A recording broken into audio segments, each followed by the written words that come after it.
The image you are seeing right now is not just a piece of evidence, it is a psychological anomaly. Look at the way he stands. Look at the remarkable coolness under pressure.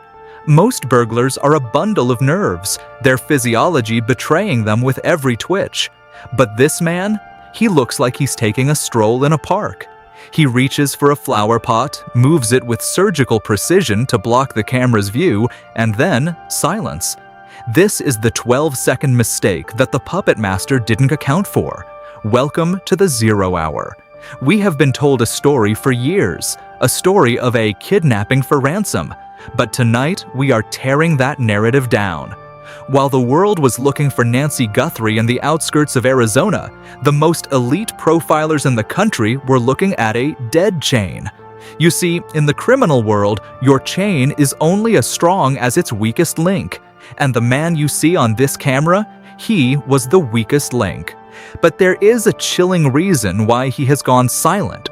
It's not because he's hiding in a non-extradition country, it's because he was liquidated.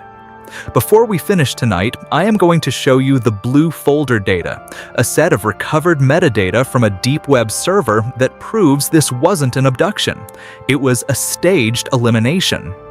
We are going inside the 41-minute window, a period of time where the laws of physics and forensic logic seem to disappear. If you think you know this case because you followed the news, you're about to realize you've been watching a movie reel played in your head while the real crime happened in the shadows.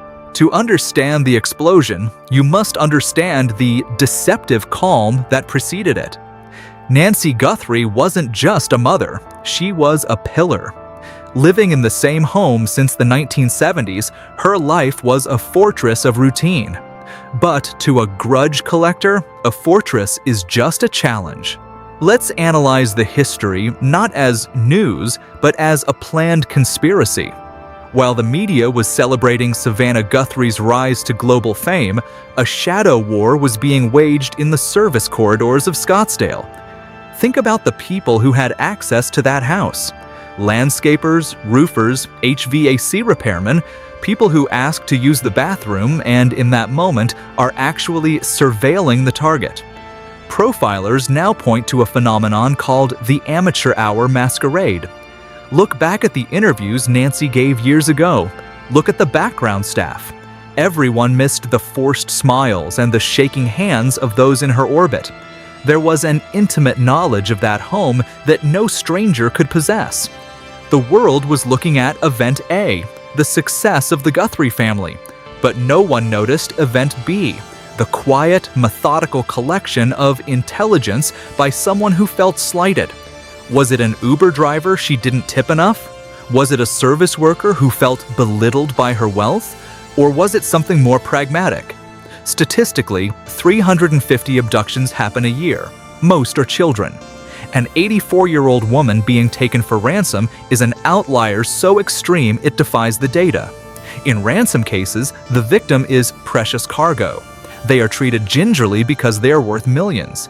But in this case, there was blood, there was a lack of medication, there was evidence of terror. This tells us that the abduction was never the goal. The goal was the elimination of a woman who had become an impediment. Whether it was money, a secret she held, or a personal grudge, the history of this case proves that the deceptive calm was actually the fuse being lit for a very long time. 2 a.m. The digital breach.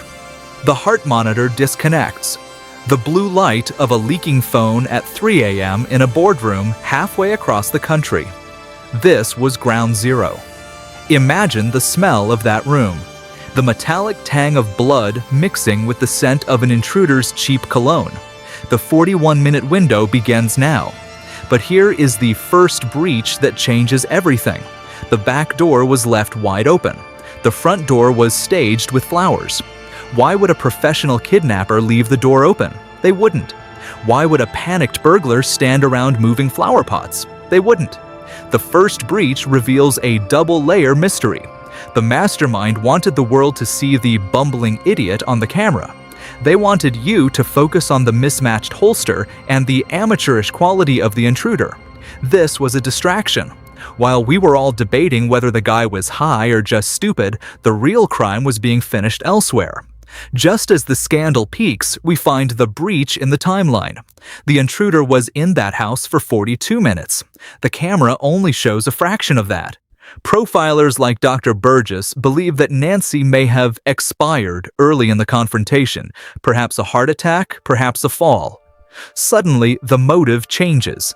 A kidnapping for ransom becomes a disaster management operation.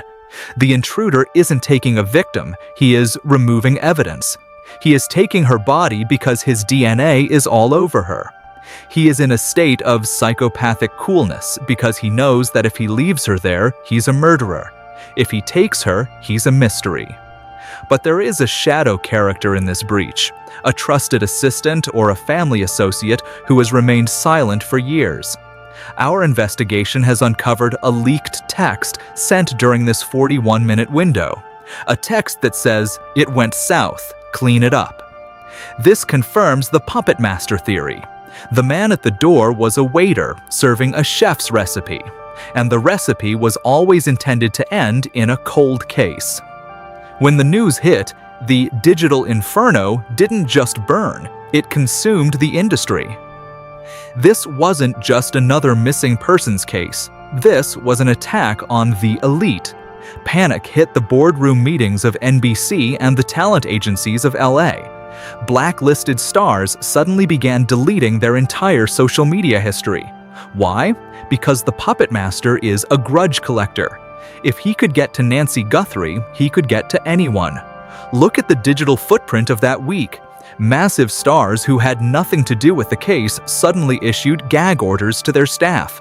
Drake unfollows his entire list. Beyoncé's security team is seen in Scottsdale. The world thinks it's a coincidence. But the narrative shift is this: the industry knew who the puppet master was. They weren't mourning Nancy, they were terrified of being next. Introducing a new character, an ex-partner of a major media conglomerate who has decided to break a 10-year silence. In an encrypted interview, he tells us, "This isn't about a kidnapping. This is a career execution masquerading as a crime." The story is no longer about a missing woman. It's about the war between those who hold the secrets and those who are willing to eliminate to keep them. The digital inferno was the sound of the elite burning their bridges before the shadow figure could cross them.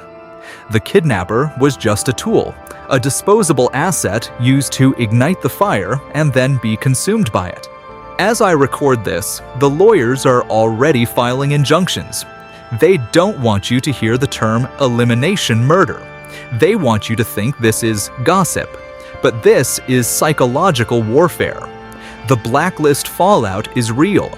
Nancy Guthrie's disappearance was used as a warning shot to the entire industry.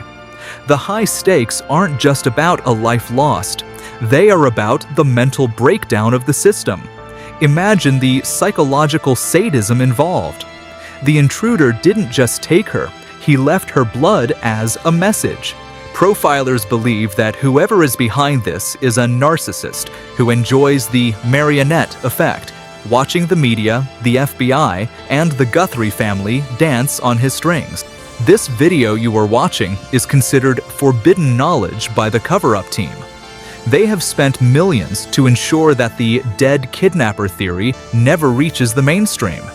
Why? Because if the kidnapper is dead, it proves the existence of the chef. It proves that there is a wolf in sheep's clothing still walking the streets of Scottsdale, still attending the same galas, still eliminating impediments with clinical efficiency. We now return to the anchor, the blue folder data. In a recovered cloud backup from a disposable phone found near the Arizona-Mexico border, we found the final piece of the puzzle. It wasn't a ransom note, it was an apology. "I'm sorry, we didn't expect her heart to be that weak." The nuclear truth is this: the man at the door, the bumbling idiot, did not act alone, and he did not act for himself. He was recruited from a local pool of odd job workers. He was given a gun that didn't match his holster and a mask he didn't know how to wear. He was set up to be caught. The mastermind wanted his face, or at least his gait and body type, on camera. Why? To create a red herring. While the FBI spent thousands of hours analyzing local prowlers, the mastermind was moving Nancy's remains to a second pre-prepared crime scene. But here is the chilling reason why the kidnapper is dead. He knew the mastermind's face. In the criminal world, when a beginner pulls off a legacy case, they become a liability. Profilers believe the intruder was eliminated by his own partner, the partner being the chef who hired him. He was killed and staged to look like he fled to Mexico. There will be no trial. There will be no confession, because the only witness to the mastermind's identity has been deleted from the physical world.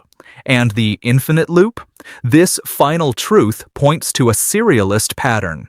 The DNA found in the transfer vehicle matches a case from 2017 involving a different impediment murder. The rabbit hole never ends. Nancy Guthrie was just the latest elimination in a decades-long career of a puppet master who is likely watching this very screen right now. They told you this was a cold case. They told you there was no evidence. But we just reconstructed the entire war. The cover-up is active, and they are coming for this channel. They want to blacklist the truth, just like they blacklisted the stars who tried to speak up.